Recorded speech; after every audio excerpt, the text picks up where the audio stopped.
아멘. 이 범죄가 발생을 하게 되면 수사를 시작을 하게 됩니다. 근데 이제 수사가 시작되고 하루만 딱 지나면은 일단 그 사건을 미제 사건이라고 그렇게 부른다고 합니다. 근데 사회적으로는 활발한 수사가 이루어지지 못하고 장기간 미해결 사건으로 두게 되면 이제 그때서야 우리는 이제 그걸 미제 사건이라고 보통 이야기를 합니다. 그리고 이제 시간이 더 지나가지고 그 범죄에 처벌을 할 수 있는 기간들을 두잖아요. 그걸 공소시효라고 이렇게 이야기를 하는데, 공소시효가 지나면 영구 미제 사건으로 이제 분류가 된다고 합니다. 그래서 이제 TV에 또 드라마나 또 영화나 이런 걸 보면 미제 사건을 소재로 한 그런 내용들이 참 많이 있습니다. 많이 억울하고 또 안타까운 그런 사연들 가운데서 해결하지 못하는 그런 걸 보면 참 안타깝기도 하고, 저게 좀 빨리 해결됐으면 좋겠다라는 그런 바람을 가지기도 합니다. 그런데 성경 가운데에서도 이 성경 말씀을 보고 있으면 성경 가운데도 이 미제 사건에 대한 말씀이 나타나는 것을 이제 발견하게 됩니다.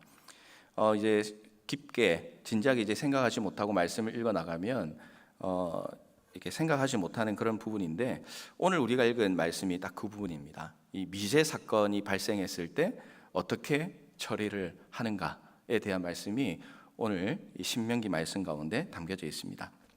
신명기 21장부터 26장까지는 어떤 말씀이 담겨 있냐면, 이 사람이 모여 있는 것을 우리가 보통 공동체라고 하지 않습니까? 이 공동체 안에 일어날 수 있는 아주 흔하고 일상적인 사건들을 다루고 있습니다. 예를 들면 전쟁이 일어나면 포로가 이제 생깁니다. 그런데 포로 가운데 아내로 삼고 싶은 사람이 있을 때 어떻게 할 것인가? 그리고 돈을 빌려줬는데 이자를 받아야 하는가 말아야 하는가? 이런 내용까지도 이 말씀 가운데 기록이 되어 있다는 것을 여러분들이 아마 잘 알고 계시리라 그렇게 생각을 합니다.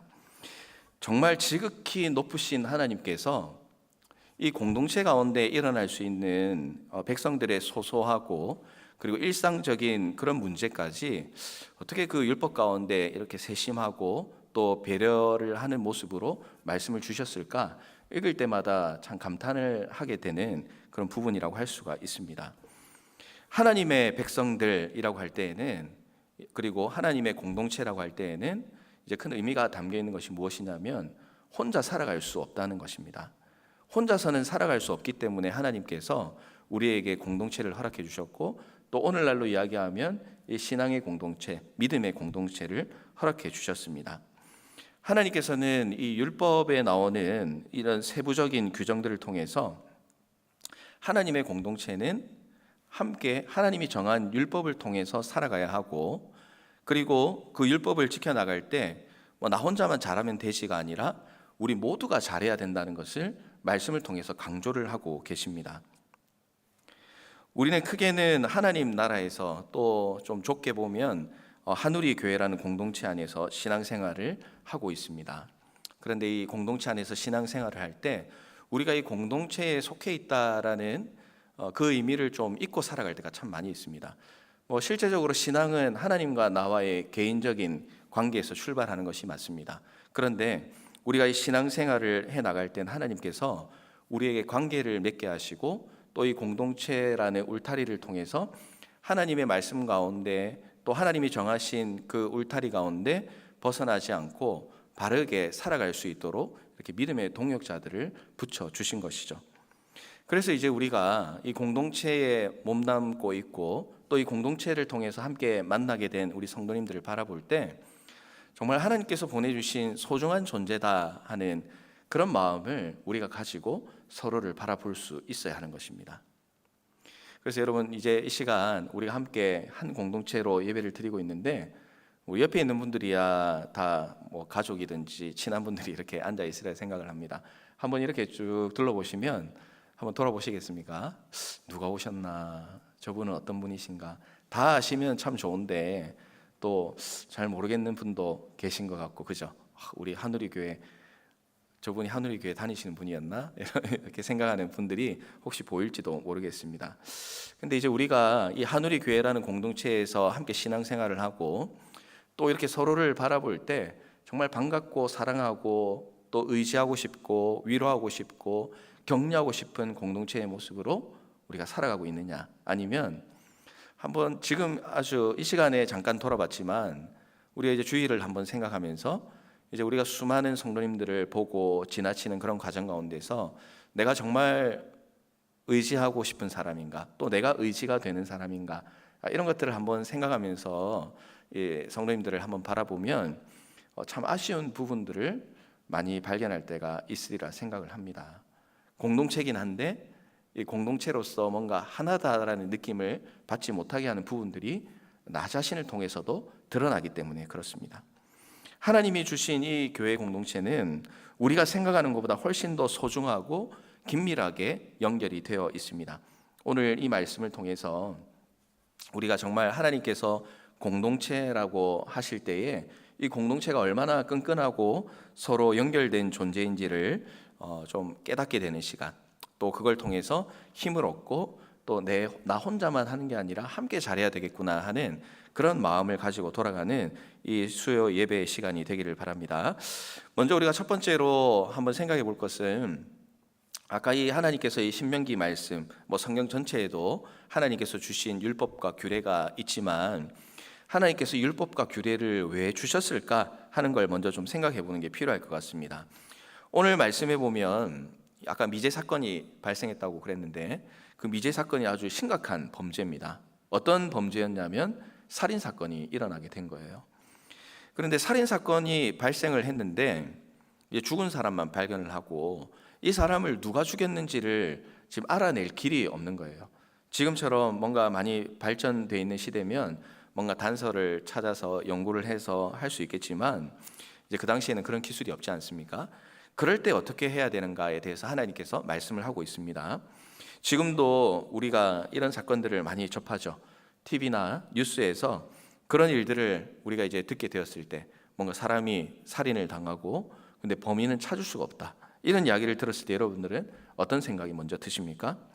어떤 분은 정말 세상이 말세다, 말세야, 이렇게 혀를 차는 분들도 있을 것이고, 또 어떤 분들은 모두가 그렇겠지만 누군지 모르겠지만 그 범인을 향한 분노를 일으키는 그런 마음이 생길 수도 있습니다. 그리고 법인을 빨리 잡아서 그에 합당한 처벌이 있었으면 좋겠다는 기대를 다 하실 것입니다. 법은 그런 이유가 있습니다. 이런 잘못된 부분들과 문제가 발생했을 때 법은 그 문제를 해결하고 또 처벌을 하기 위해서 필요한 것이죠. 오늘 말씀에서 나타나고 또 우리가 먼저 이야기를 하고 있는 규례와 율법은 하나님께서 주신 가나안 땅에서 살인 사건이 일어난 것을 배경으로 하고 있습니다. 하나님께서 선택한 이 백성의 공동체 가운데서 이런 정말 끔찍한 문제가 발생을 한 것, 또 이런 내용에 대해서 성경이 기록하고 있다는 것은 정말 성경이 역사적이고 얼마나 현실적인 말씀이 담겨 있는가를 다시 한번 생각해 보게 만든다고 할 수가 있겠습니다. 거룩한 백성의 공동체 가운데서 이런 무서운 일이 발생하면 어떻게 해야 하는가? 성경에서는 이런 사건이 일어나면 이스라엘의 장로와 그리고 재판장이, 그러니까 오늘날 기간으로 치면 행정부와 사법부가 이제 모두 동원이 되는 겁니다. 그리고 시체가 있는 곳으로 다 같이 가게 됩니다. 그리고 참 재미있는 부분이 나오죠.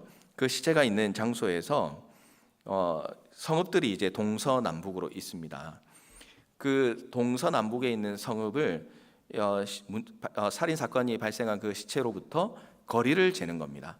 거리를 재어 가지고 어떤 성읍이 이 문제에서 가장 가까운 성읍인가 하는 것을 거리를 통해서 측정을 하게 됩니다.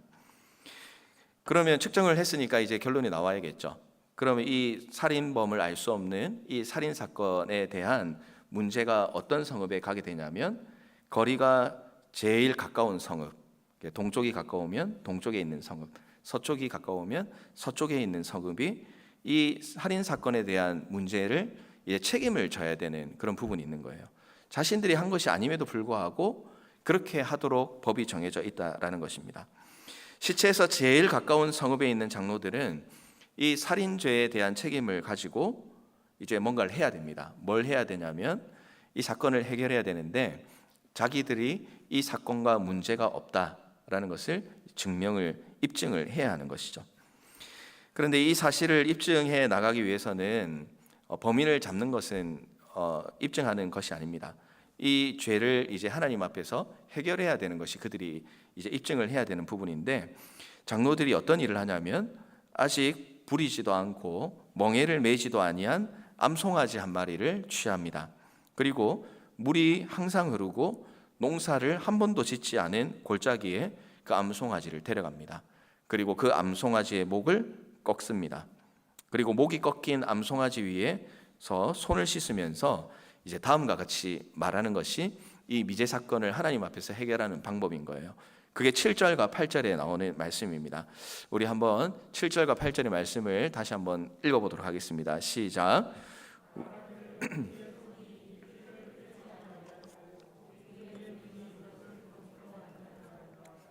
여호와여, 주께서 속량하신 주의 백성 이스라엘을 사하시고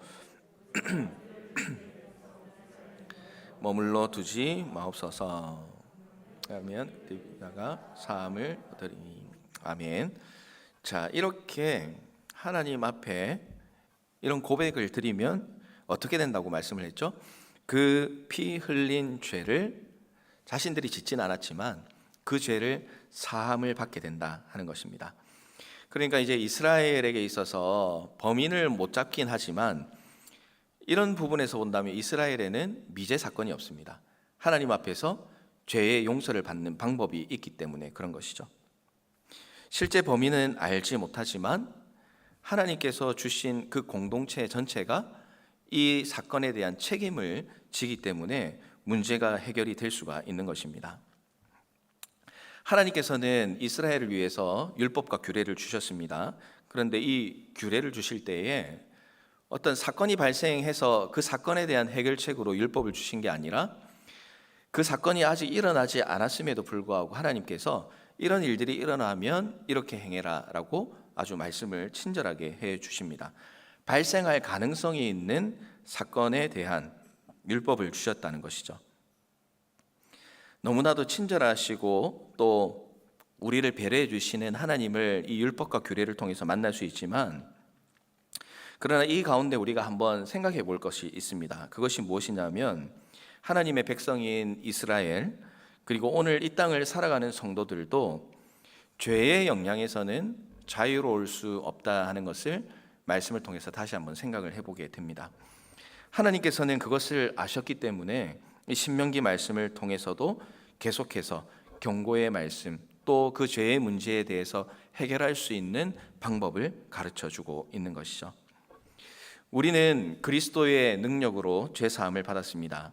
그런데 우리도 역시 마찬가지로 이 땅에 살아가는 가운데에 죄의 영향으로부터는 자유로울 수가 없습니다. 여전히 우리는 죄의 지배 가운데 있고 또 그 문제의 영향을 받을 수밖에 없습니다. 그래서 베드로전서 5장 8절 말씀에는 이렇게 말씀을 하죠. 근신하라, 깨어라, 너희 대적 마귀가 우는 사자같이 두루 다니며 삼킬 자를 찾나니. 아멘. 그렇습니다. 우는 사자같이 삼킬 자를 찾는 이 사탄 마귀가 오늘도 우리의 삶 가운데 이 죄의 영향 가운데 거하게 하기 위해서 얼마나 모습을 바꾸어가면서 또 얼마나 달콤한 유혹을 통해서 우리를 유혹하고 우리가 나도 모르게 죄의 영향 가운데 거하도록 우리를 유혹하는지 모릅니다. 성경의 역사를 보아도 우리가 잘 알 수 있습니다. 성경에도 위대한 신앙을 가지고 있는 믿음의 선진들이 참 많이 있지만 참 죄의 문제 때문에 넘어진 부분들이 많습니다. 이스라엘의 최고의 왕이라고 칭송받는 다윗 왕도 이런 유혹 가운데 이기지 못하고 또 하나님 앞에서 죄를 짓고 말았죠. 예수님의 수제자라고 할 수 있는 베드로도 역시 마찬가지입니다. 예수님을 부인하는 죄를 범하고 맙니다. 그러니까 세상에 살아가는 그 누구도 죄에 대해서 자유로울 수가 없다는 것입니다. 하지만 여러분, 오늘 이 말씀 또 하나님이 주신 율법과 규례를 보면서 우리가 죄의 영향 가운데 살아갈 수밖에 없는 정말 나약한 존재이지만 여러분들이 위로와 또 도전을 받았으면 좋겠어요. 죄의 영향을 받고 있다는 사실에 대해서 우리가 낙심하고 좌절하지만 않아야 하는 이유가 무엇이냐면 사랑의 하나님께서 우리를 그냥 두시지 않기 때문에 그렇습니다. 사랑의 하나님 우리를 그냥 두시지 않습니다. 미리 말씀을 주시고 우리가 죄악의 영향 가운데 살아간다 할지라도 그 즉시 어떻게 해야 될지를 말씀을 통해서 우리에게 가르쳐 주십니다. 그래서 우리는 죄의 영향력 가운데 있을 수는 있지만 그러나 그것을 이길 수 있는 힘과 능력을 주님으로부터 공급받는 삶을 오늘도 내일도 주님 만나는 그날까지 살아갈 수 있게 되는 것이죠. 우리의 약함을 여러분 인정하십시오. 그렇지만 우리가 자주 찬양 드리는 찬양의 고백처럼 약할 때 우리를 강하게 하시는 하나님의 능력을 여러분들이 의지하고 살아간다면 죄악 때문에 좌절하고 넘어지는 것이 아니라 죄를 지었음에도 불구하고 우리에게 주시는 하나님의 은혜와 하나님의 사랑을 경험할 수 있는 순간이 될 수 있다는 것을 여러분들이 꼭 기억하시기를 바랍니다. 그래서 우리 주님 만나는 그날까지 정말 죄의 영향 가운데 있다 할지라도 하나님으로 말미암아 그 어려움들을 이겨나가고 또 그런 어려운 과정 가운데서도 하나님이 주시는 은혜로 하루하루 기쁨의 고백으로 살아가시는 모든 성도님들 되시기를 주님의 이름으로 축복합니다. 자, 이 율법과 규례에 대해서 잠시 설명을 드리고 의미에 대해서도 말씀을 드렸는데 이제 오늘 본문에 대한 의미를 좀 더 살펴보기를 원합니다. 오늘 이 말씀 가운데 우리가 기억해야 될 것은 죄라는 것조차도 우리 공동체가 함께 감당해야 된다, 함께 책임져야 하는 문제다 하는 것입니다. 살인죄의 경우는 살인자가 증거를 지금 남기지 않았습니다. 누군지 알 수 없는 경우이지만 살인죄에 대한 책임은 가장 가까운 성읍에 있다고 말씀을 드렸습니다. 이처럼 공동체는 내가 죄를 짓지 않았다고 해도 남이 지은 죄의 책임을 져야 하는 것이 공동체라는 것을 발견하게 됩니다. 우리는 그렇게 생각하잖아요. 우리는 무관한데 어떻게 거리를 재가지고 가깝다고 우리한테 책임을 뒤집어 씌우냐라고 할 수는 있겠지만 하나님은 다른 생각을 가지고 계십니다. 어떤 분은 또 그런 이야기를 하죠. 아담이 에덴 동산에서 선악과를 따먹은 죄악을 왜 그 이후에 나타나는 모든 인류가 그 죄의 영향을 받고 살아야 되느냐, 억울하다, 하나님 너무하시다, 아담한테만 물으면 되지 왜 우리한테 묻느냐라고 이제 분노하는 분들도 있습니다. 그러나 오늘 이 율법에 비추어 보면 아담이 죄를 지었어도 우리가 죄의 영향을 받을 수 있구나 하는 사실을 인정해야 됩니다. 사무엘하 21장 말씀에 보면 다윗 왕이 굉장히 통치를 잘하고 있었어요. 그럼에도 불구하고 3년 동안 그 땅에 기근이 흉년이 드는 그런 사건이 기록되어 있습니다. 그래서 기근으로 백성들이 굶어 죽게 되었는데 다윗이 하나님께 기근의 이유를 묻습니다. 그것이 사무엘하 21장 1절에 나오는 말씀인데 거기 이제 이렇게 기록을 하죠. 이는 사울과 피를 흘린 그의 집으로 말미암음이니 그가 기브온 사람을 죽였음이니라 이렇게 말씀을 하고 있습니다. 아니 이게 도대체 또 무슨 말입니까? 이 말씀을 이해하려면 결국은 그 앞에 있었던 사건인 여호수아 9장의 말씀으로 또 올라가야 됩니다. 여호수아가 가나안을 정복할 때에 기브온 사람하고 이 언약을 계약을 맺는 장면이 나옵니다. 기브온 사신이 이제 속이긴 했지만 이스라엘과 기브온이 언약을 맺었습니다. 이 언약을 통해서 어떤 결과가 일어났냐면 기브온 사람들은 이제 죽임을 당하지 않게 됩니다. 멸망을 당하지 않게 되는데 그 대신에 우리가 이걸 하겠습니다라고 이야기를 합니다. 무엇이냐면 이스라엘 중에 거하면서 나무도 패고 물도 깃고 그러니까 이제 이스라엘이 종이 되는 조건으로 우리를 멸망시키지 말고 살려달라 그렇게 이야기를 한 거죠. 그러니까 이스라엘과 그 계약을 맺고 그리고 이스라엘 종으로 기브온 사람들이 살아갔기 때문에 이스라엘 백성은 기브온 사람을 함부로 대하거나 죽이면 안 되는 그런 이제 언약을 가지고 있었던 것이죠. 그런데 사울 왕이 기브온 사람을 죽이는 사건이 일어나게 됐던 것입니다. 그러니까 죄는 언약을 깨면서 죄는 사울이 분명히 지었습니다. 그런데 그 죄에 대한 책임은 다윗 임금 시대에 이스라엘 백성들이 지게 되었다라는 것을 말씀은 연속적으로 설명을 하고 있습니다. 그래서 다윗이 그러면 좀 억울한 마음이 있었겠지만 어떻게 하면 이 죄를 제거할 수 있겠습니까? 라고 하나님 앞에 질문을 했을 때 하나님께서는 이렇게 대답을 하셨습니다. 사울의 자손 가운데서 7명을 택해서 여호와 앞에서 목을 달아 죽이라 명령을 하셨습니다. 하나님의 말씀대로 다윗 왕이 사울의 자손 7명을 뽑아서 목매달아 죽였을 때, 그때 비로소 기근이 그치게 되는 일이 일어나게 되죠. 말씀드리는 것은 무엇이냐면, 죄는 연속적이고 또한 공동체성이 있습니다. 내가 죄를 짓지 않았다고 해서 반드시 나는 죄에 대한 책임이 없다 하는 것은, 공동체가 아니라면 문제가 되지 않지만 공동체 안에 있다면 그게 문제가 되는 것이죠. 누군가 죄를 지으면 우리가 책임을 질 수도 있다는 사실을 알아야 됩니다. 하나님의 백성은 마음에서뿐만 아니라 교회에서도, 가정에서도, 사회에서도 그 공동체 가운데서 하나님 앞에서 함께 하나님이 기뻐하시는 일을 이루어갈 수 있어야 됩니다. 우리 공동체 가운데 억울한 사람이 있어서는 안 된다는 것입니다. 어떤 공동체든 억울한 사람이 많으면 하나님의 은혜와 축복이 주어지기가 참 어렵겠죠. 제가 이전에 이때까지 살면서 가장 아팠던 적이 언제냐라고 만약에 물으신다면, 저는 이제 한순간을 좀 꼽을 것 같아요.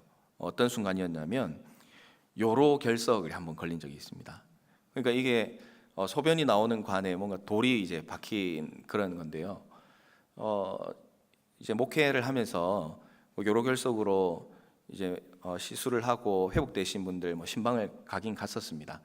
근데 그게 엄청 아프고 힘든 거란 거는 사실은 안 겪어보니까 잘 모르겠더라고요. 근데 어느 날 배가 이제 살살 아파가지고 그냥 뭐 좀 지나면 괜찮겠지 이렇게 생각을 하고 지났는데, 이게 너무 아파가지고 진짜 발을 못 디딜 정도로 굉장히 너무나 아픈 겁니다. 그래가지고 뭐 식은땀 줄줄 흘리면서 이제 병원에 갔더니 뭐 검사를 하고 이러면서 뭔가 이제 돌이 박힌 것 같다, 그렇게 이제 이야기를 하더라고요. 그래가지고 이제 시술을 해서 이제 회복이 됐던 그런 순간이 있습니다. 그래서 나중에 한번 보니까 여자분들은 출산할 때가 제일 인생에 있어서 가장 큰 고통이다라고 이야기를 한다면, 남자에게 있어서는 요로결석이 그와 맞먹는 아주 큰 고통이다, 그렇게 이야기를 하더라고요. 그래서 저는 그때 저는 엄살이 많은 편이거든요. 그래가지고 내가 엄살이 많아서 일어나 이제 좀 그런 마음이 있었는데, 그 이야기를 들으니까 조금 이제 안도가 되었던 그런 순간이 있었습니다. 그런데 그때 회복을 하고 또 의사 선생님 이야기를 듣고 이러면서 정말 그 뭐 돌이, 저는 엄청 큰 게 박혀 있나 이렇게 생각을 했었거든요. 근데 돌이 정말 진짜 눈에 보일까 말까한 정말 작은 돌이 박혀 있다고 제가 그렇게 들은 것 같습니다. 그러니까 이게 조그마고 또 보이지도 않고 별로 영향력이 없을 것 같은 그런 막히는 것들이 온 몸을 정말 고통스럽게 만들고 힘들게 만드는 것을 경험하면서, 이게 서로 잘 연결돼 있고 또 서로 잘 소통하고 또 순환이 잘 된다는 것이 얼마나 큰 은혜고 축복인가 하는 것을 그때 이제 저는 이제 몸으로 경험을 했던 순간이었던 것 같습니다. 우리가 모든 장기가 연결이 되어 있습니다. 그런데 하나의 조그만 돌로 인해서 죽을 것 같은 고통에 휩싸이게 되는 것처럼, 어쩌면 교회도 그와 마찬가지다라는 생각을 해보게 됩니다. 모두가 이제 연결이 되어 있습니다. 공동체는요. 뭐 서로 잘 모르니까 공동체인가라고 생각은 들 수는 있겠지만, 그러나 하나님께서 우리를 이 하누리 교회라는 공동체 가운데 불러주셨잖아요. 그러면 친하든 안 친하든 우리는 서로 연결이 되어 있습니다. 연결이 되어 있는데, 우리 가운데 눈에 보이지도 않는 것 같은 조그만 죄의 돌, 또 죄의 영향, 뭔가 문제가 발생을 하게 된다면 그 공동체는 어쩌면 죽을 것 같은 그런 고통 가운데 휩싸일 수도 있겠다 하는 것을 우리가 그냥 넘겨서는 안 되겠다는 것을 말씀을 드리고 싶습니다. 그래서 고린도전서 12장 26절을 말씀해 보면 이렇게 말씀을 합니다.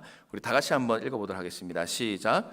만일 한 지체가 고통을 받으면 모든 지체가 함께 고통을 받고, 한 지체가 영광을 얻으면 모든 지체가 함께 즐거워하느니라. 아멘.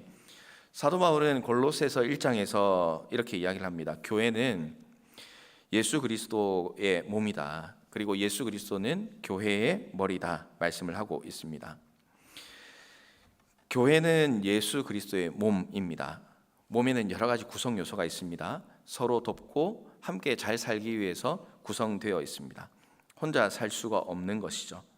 그래서 어느 지체나 중요하지 않은 것처럼 보일 수는 있지만 실제로 중요하지 않은 것이 없는 것입니다. 나이가 많고 어리든지 또 재산이 많든지 재산이 부족하든지 상관없이 우리가 하나님 앞에서 한 공동체가 되었으면 모두가 소중한 사람들이고 중요한 사람들이고 또 한 명이라도 없어서는 안 되는 사람들입니다. 한 명이라도 빠지면 뭔가 이제 몸에 문제가 생기기 때문에 그렇습니다. 누구나 다 예수 그리스도의 사랑을 받는 분이다. 우리가 다 연결되어 있고 우리가 서로 사랑하고 위로하고 격려할 뿐만 아니라 서로의 죄 또한 우리가 서로 영향을 받고 함께 해결해 나가야 되는 그런 공동체라는 것을 우리가 꼭 기억을 해야 하는 것이죠. 그래서 우리가 신앙생활을 하다 보면 이 죄를 짓고 문제가 발생했을 때 경중에 따라 좀 다를 수는 있겠지만 좀 심각한 경우에는 치리를 하지 않습니까? 치리를 하는 이유는 표적을 삼아서 저 사람하고는 절대 이야기도 하지 말고 만나지도 말아라 이런 의미로 하는 것이 아니라 그 치리의 과정을 통해서 우리 공동체가 서로 사랑하지 못하고 또 그 죄를 방치하고 또 그 죄의 문제를 해결하는데 이렇게 될 때까지 우리가 서로 모르고 도와주지 못했다는 것에 대한 어쩌면 공동체적인 하나님 앞에서 회개라고 할 수가 있는 것입니다. 그래서 우리는 오늘 이 말씀을 통해서 이 죄의 문제에 대해서 말씀을 드렸지만 그러나 그보다는 더 근본적으로 하나님께서 우리를 공동체로 불러주시고 또 함께 하게 하셨다는 것에 대해서 우리가 좀 깊은 마음의 생각을 가지고 우리가 또 모르는 성도님들이 있을 때는 서로 알아가기 위한 노력도 있어야 되겠고 또 친한 분들 가운데에 하나님으로부터 멀어진 분들이 있다면 또 하나님 앞에 온전한 관계가 되기 위해서 우리가 함께 힘을 내야 되겠고 또 부서나 또 공동체 가운데서도 함께 신앙생활하다가 멀어진 분들이 있다면 알아서 남은 인생 살아라 이렇게 하는 것이 아니라 나만 신앙생활 잘하면 되지 이런 것이 아니라 내가 잘하고 있는 내가 그 사람이 함께 우리 공동체에서 원활한 신앙생활을 해나갈 수 있도록 그 책임이 나에게 주어져 있구나 하는 것을 여러분들이 꼭 기억하시기를 바랍니다. 그래서 우리 이 말씀을 또 나중에 마무리하고 돌아가실 때 여러분들 가운데 혹시 어떻게 이런 표현이 맞는지 모르겠습니다. 내가 챙겨야 되는 양, 잃어버린 양이 누구인가? 또 나의 위로와 격려와 또 내가 하나님 앞에 다시 그를 하나님 앞으로 인도해야 될 그런 책임은 어떤 사람이 있는가 하는 것을 여러분들이 정말 하나님 앞에 깊이 생각하고 또 주님께 그분들을 인도하는 그런 놀라운 은혜가 여러분의 삶 가운데 있기를 바랍니다. 또 한 가지 우리가 말씀을 통해서 기억할 것은요, 예수님 안에서 회개한 자의 죄는 하나님께서 기억하시지 않는다. 그러니까 하나님께서 반드시 용서해 주신다라는 은혜의 말씀입니다. 오늘 말씀에는 공동체 가운데 일어난 죄를 제거하기 위해서 제물이 소개가 되고 있죠. 이 암송아지입니다. 그러니까 목이 꺾여야 되는 암송아지입니다. 3절과 4절 말씀을 한번 보도록 하겠습니다. 그 피살된 곳에서 제일 가까운 성읍의 장로들이 그 성읍에서 아직 부리지 아니하고 멍에를 매지 아니한 암송아지를 취해서 그 성읍의 장로들이 물이 항상 흐르고 갈지도 않고 씨를 뿌릴 일도 없는 골짜기로 그 송아지를 끌고 가서 그 골짜기에서 그 송아지의 목을 꺾을 것이요, 여기서 부리지도 않고 멍에를 매지도 않았다. 이것은 순수하다는 의미를 가지고 있습니다. 흠없고 순결한 암송아지만이 공동체의 죄를 해결할 수 있고 또 그 죄를 대신해서 해결하는 제물의 그런 효력이 있다는 것을 말씀을 하고 있습니다. 죄로 물든 인간이 죄를 씻기 위해서는 그 대속 제물도 흠이 없고 순결한 것이어야 했습니다. 그러니까 우리의 죄가 씻김을 받기 위해서는 역시 마찬가지로 흠이 없고 완전한 순결한 대속 제물이 필요합니다. 모든 사람이 죄를 범했고 또 영원히 죄를 씻겨줄 대속 제물은 존재하지 않는 것처럼 보였습니다. 그래서 구약 시대에는 계속해서 하나님 앞에 제사를 드리게 되었던 것이죠. 그런데 그분이 오시고 나서 이제 문제가 바뀌게 되었습니다. 그분이 오시고 죄가 씻겨지게 되었습니다. 그분이 오시고 의롭다라고 우리가 칭함을 받게 되었습니다. 하나님의 자녀가 된 것입니다. 그분이 누구십니까? 바로 예수 그리스도이신 것입니다. 인간을 사랑하시는 하나님은 죄로 우리 사람들이 몰락하기를 원하지 않으십니다. 예수 그리스도는 대속의 제물이 되셔서 믿는 자에게 구원의 은혜를 베풀어 주셨습니다. 주님의 은혜를 받고 회개하고 구원받은 자에게는 하나님께서 그 죄를 기억하지 않겠다고 말씀해 주셨습니다. 지금도 하나님은 그리스도의 보혈을 의지하여 회개한 죄를 다시 들춰내거나 기억하시지 않습니다. 예레미야 31장 34절은 이렇게 말씀을 합니다. 내가 그들의 악행을 사하고 다시는 그 죄를 기억하지 아니하리라. 여호와의 말씀이니라. 히브리서 8장 12절도 동일한 말씀입니다. 내가 그들의 불의를 긍휼히 여기고 그들의 죄를 다시 기억하지 아니하리라. 아멘. 이런 은혜를 우리가 받게 된 것입니다. 사랑하는 성도 여러분, 이런 은혜를 우리가 받았음을 믿음으로 고백하신다면 우리는 어떤 삶을 살아가야 되겠습니까? 성읍의 장로들은 암송아지 위에서 손을 씻어야 했습니다. 이것은 이 성읍 사람들이 하나님 앞에 제물을 드리고 또 이 미제 사건을 해결하는 과정에서 우리는 이 죄악의 사건과 무관하다라는 것을 표현하는 하나의 의식 행위였습니다. 우리도 죄에 대해서 하나님 앞에 이런 삶을 살아야 되겠습니다. 하나님의 거룩한 백성, 하나님의 거룩한 공동체로서 우리는 늘 이 영적인 순결함을 유지하고 또 하나님 앞에서 저는 순결하고 죄와 무관한 삶을 살겠습니다.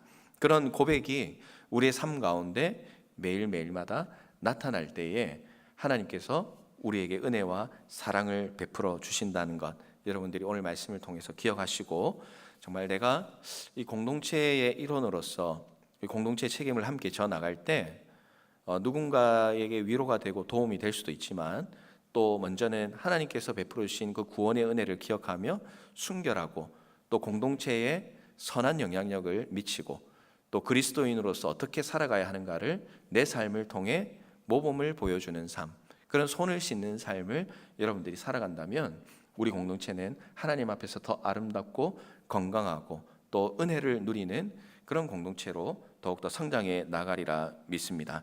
말씀을 마무리합니다. 죄는 누군가가 지을 수는 있습니다. 그러나 죄의 영향은 우리 공동체에게 임할 수 있다는 것을 말씀을 통해서 우리가 배웠습니다.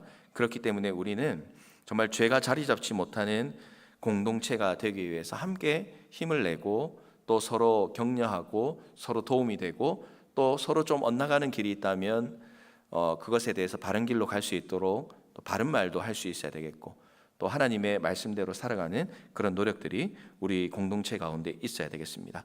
교회가 불의하면 교회에도 소망이 없고 사회에도 소망이 없죠. 하나님의 정의가 실현돼야 되는 교회가 불의하면 다른 것은 생각해 볼 필요조차 없지 않겠습니까?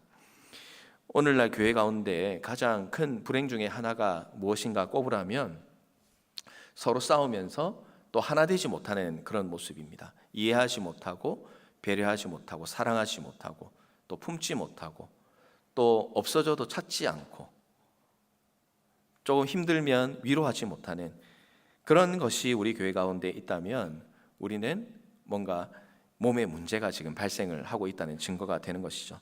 우리는 나만 신앙생활을 잘하면 되지라는 그런 편협된 시각에서 벗어나야 됩니다. 이제는 나뿐만 아니라 우리가 잘해야 된다 하는 것을 여러분들이 기억을 하시고 정말 모이는 공동체, 또 서로 사랑하는 공동체, 또 때로는 슬픔을 나누는 공동체, 또 위로와 격려가 넘치는 그런 하나님께서 기뻐하시는 공동체로 하루하루의 삶을 살아가시고 또 그렇게 아름답게 성장해 나아가는 우리 공동체가 되기를 기도하고 소원하면서 살아가시는 모든 성도님들의 삶이 되시기를 주님의 이름으로 축원합니다. 기도하겠습니다.